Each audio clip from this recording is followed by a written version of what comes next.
Sometimes spell work doesn't work for everybody. Spell work does not work for everybody.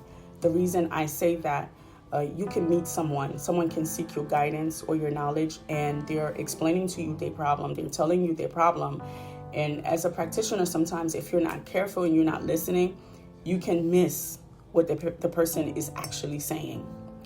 In order for you to help someone fully, you have to treat the person at the root of the issue. But if you are treating the person's symptom, the person is always going to come back. The person is always going to feel like something is missing.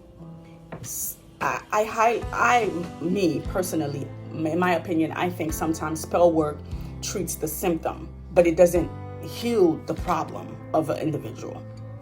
Because behind the scene, the person is still going through depression.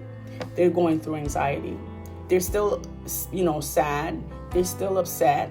They're still confused. They still feel stuck and stagnant. They can't really move because they don't have a spell work problem. They need to heal certain things at the root. So, not everything that someone is going through, spell work is going to be the result. No, sometimes it doesn't even work. A lot of times when we went through something so traumatic in our past, or when we buried a certain memory or a certain experience, something that happened in our past, when we buried for so long and we think that we forgot about it, we start behaving out of that trauma, right?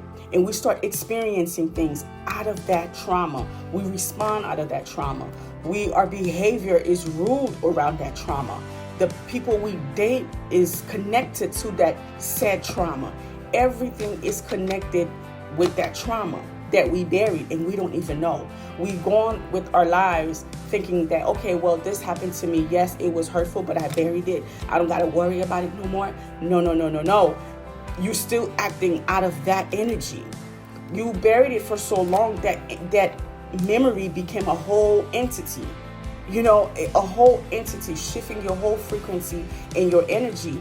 And now when things are happening in your life and you thinking, okay, it's spell work, it's this, it's that, it's someone doing this, it's an entity, it's a spirit, it's my ancestor, it's that.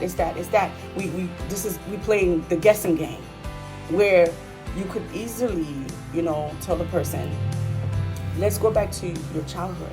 How's the relationship with your mom and your dad? Because that's the root. That's the root.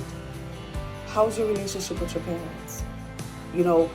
What did you experience in the past that is weighing on your heart, that is causing your heart chakra to be closed off? Where did that fear come from? When did you start feeling this, depression? When did you start experiencing these things? If you take a moment and ask the person those important questions, you will see 9 out of 10 is due to something that happened in their past that they never confronted, they never healed. That's why they're experiencing the things that they are experiencing, because that trauma that they buried ended up become this big spirit, invisible spirit or entity that is now controlling the people and how they react and how they act and how they think. The thought process has shifted because that energy has grown. And now it's weighing heavy on them. Everything they are experiencing is connected to that trauma. And sometimes they can go to the wrong person and someone can say, well, someone is doing work on you, or someone is spiritually attacking you. Where that is true, there are people that do that, but sometimes that's not what it is.